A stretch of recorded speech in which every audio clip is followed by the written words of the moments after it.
So welcome back to another FIFA 19 video. Today we have a FIFA 19 update video. This is going to be based on the recent update that is available now for PC players. You can download it now. In terms of Xbox and PS4, I'm not sure when it's coming out, but it should be in the next few days. But from the PC update and from the notes that EA has released, we can get a good understanding on the things that have been added and fixed with this FIFA 19 title update. If you enjoyed the video, leave a like for me. Let's get to 500 likes. And if you're new around here and you want to see all the latest FIFA 19 news, hit the subscribe button today and the notification bell, and you won't miss anything. So before the recent update, when you play a UEFA Super Cup game in your career mode, the presentation, the TV broadcast overlays are all generic stuff except for the trophy and maybe the patch on the kits. But that has been fixed now. In the recent update, when you download it, you will get the full TV broadcast overlays for your UEFA Super Cup game. And that looks really nice. It looks exactly like what you would see on TV. And there's a few screenshots as well on your screen. I didn't have the update myself because I'm on PS4, so I have to wait. But the PC guys like Lucas shared some screenshots and you can see them on your screen right now. So in FIFA 19 career mode before the update, if you were to go and try and sign Peter Cech in the transfer negotiation scene, he would actually come with his headgear on to negotiate the terms of his contract, which is a bit ridiculous, and it was pretty funny though. But in FIFA 19 now, after the update, when you go to do the same thing in career mode, he's now going to have no helmet on. Well, no headgear. It's not really a helmet. And that's what he looks like without it. I have to credit Lucas Pizzati for the image. Now, this is not directly related with the update, but it has come out recently as well, and I haven't spoken about it yet. But there is a few of the third kits now added into FIFA 19. I don't know exactly the full list of teams that got them, but I think Atletico Madrid was one, Arsenal was one as well, and I think Man City as well. So I've put a few screenshots on the screen, but you guys can check your own clubs out, through the kickoff mode and see which other teams have been added. So you might have experienced this as well as you're playing career mode. I personally was affected by this one. When I went to check on Neymar in the transfers hub, his name was N. Jr. And that was his unlicensed name for the Brazilian national team, but the patch notes say that they have updated this and they have fixed it. So it should just say his proper name, which says Neymar there on your screen. So if you had that issue, it should be fixed now. Now, because I don't have the update yet, I had to borrow this clip from FIFA All-Stars, but in the patch notes, there is a new celebration for Jesse Lingard that was added, and you can see the clip on your screen there. I can't get it clearer because it's off Twitter, so it's a little bit blurry, but you can still see it pretty well. It says, to do this celebration, play as Jesse Lingard, and after scoring a goal, run to the cameras. So that's all you have to do. Score a goal with Lingard, and then run to the cameras, and he will perform that celebration. Now we move on to the patch notes that EA released, and we're going to be reading them out. The more important stuff anyway, because there's a lot of different stuff that was added, but half of it is not really important because there's a few things in the journey like new commentary lines and stuff like that. But I just wanted to focus on the more important stuff that most of you guys are going to be affected with. So these are the following things that have been fixed in FIFA 19 career mode. The first one is, when playing as a team that qualifies for either UEFA Champions League or Europa League through the playoffs, the championship match was scheduled on the same day as the final league match. It also says that this fix will not affect existing save files. So if you're having this issue, you need to start a new career mode to prevent this issue from happening again. In player careers, some incorrect accomplishments were displaying after playing the first match of your career. Certain player swap transfers were being rejected due to incorrect budget calculations. The block offers option was not appearing in some situations. News was not properly displaying when a player is acquired in a transfer that included a player swap. News articles for Player of the Month awards were displaying the incorrect month.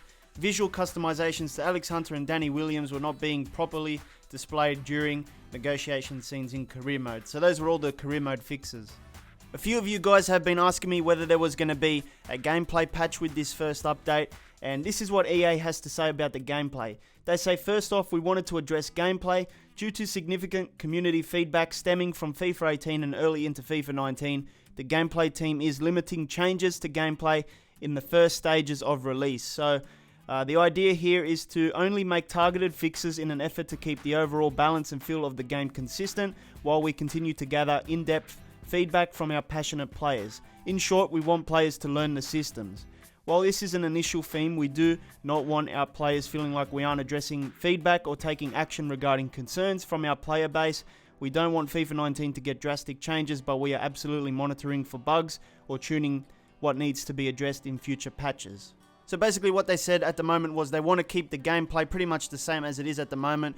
They're only going to be tuning the bugs and the glitches that happen because that's pretty important stuff. But they want people to learn the ropes before they start tweaking stuff. So usually people start complaining before they've even learnt how the gameplay works. But EA said that they want to just give it a bit of time as people get used to how the game is, and then they'll try and fix whatever needs to be definitely fixed. But continuing on with the gameplay, they did say this. They said, one key fix in this particular patch is in regards to when players are anticipating a regular shot, which is a lace shot, outside of the box and are seeing side foot animations shots instead. So you might have noticed this as well. When you're trying to do a mad lace shot, like a powerful shot, the guy uses his side foot and it turns into like this finesse shot that's pretty weak. And they said that they've fixed this. The gameplay team has also fixed an issue where the power bar for free kicks in online games was sometimes incorrectly going to 100% shot power when the player requested less. So if that's been troubling you as well, those two things have been fixed now. So now we move on to the little things that EA has fixed based on our feedback. And they say that the wrong portion of the UEFA Champions League anthem that used to play during player lineups at the start of a Champions League match is now fixed. I can't test this at the moment. I haven't got the patch myself, and if I probably uploaded the clip, it would probably get done for copyright anyway because the song is copyrighted. Also patched is the incorrect audio playing at the end of the UEFA Champions League group stage match if you win the second match after losing the first. I didn't even know half of these things were issues because you really have to be put in specific scenarios, but I guess there's been a lot of feedback. So they've also patched the wrong audio that sometimes plays when you score a volley goal off a cross, so that's pretty specific. There's also been a fix for the wrong audio that used to play in the warm-up scene before a Champions League match, and there's also been a fix for the audio that used to say that a shot was well off target even if it didn't miss by much. There's also been a fix for the missing audio before a Champions League match in some of the stadiums, and there's an issue with the audio that played before a Manchester Derby match which has now been fixed as well.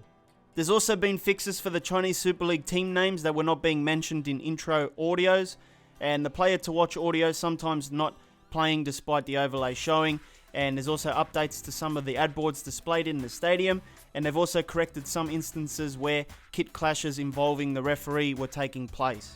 Post-goal replays were not showing the full scoring sequence, incorrect team crests were displaying on the player benches in RCDE Stadium, updates to the kits worn by players in some of the TIFO displays in the stadium, graphical corruption of the English Football League Championship badge when displayed on a kit in the game, graphical corruption of the English Football League Championship trophy when displayed in the game.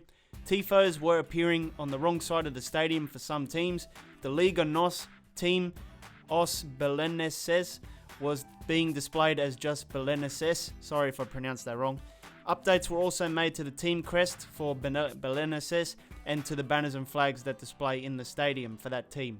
Sometimes the card or injury drop-down notifications during a match were not triggering following a card or an injury, and the Bundesliga 2 logo was appearing during a substitution in a Bundesliga match. So here are some of the more important fixes to Ultimate Team that have been addressed. The first one is trying to swap duplicate items from the new item screen would sometimes cause an error message to appear or display an undefined item image. Squad building challenge rewards that provided a foot item required logging in and out of foot before you could claim them, and a visual issue where a player would sometimes disappear during a pack opening walkout animation has been fixed as well. So this update does have a lot more fixes that I didn't mention in this video because I didn't think they were that important, but if you really want to see all of them, just go to the EA Sports FIFA Twitter page and look up the tweet where they've posted the link to the patch notes, and you can read everything. Basically it's all there using that link that they've provided on their Twitter page. So in terms of player faces, I haven't seen anything yet. There's no news regarding Bundesliga scans or any other faces, but if something does occur and there is new faces added to the game, then I will make a video on it, of course. So make sure you are subscribed if you're new. Hit the notification bell as well so you don't miss any of the latest FIFA 19 news from me. So that is all I have today regarding the latest title update. Once again, it's going to be coming to the Xbox and PS4 in the next few days at least. So make sure you are connected to the internet so you can download the latest fixes.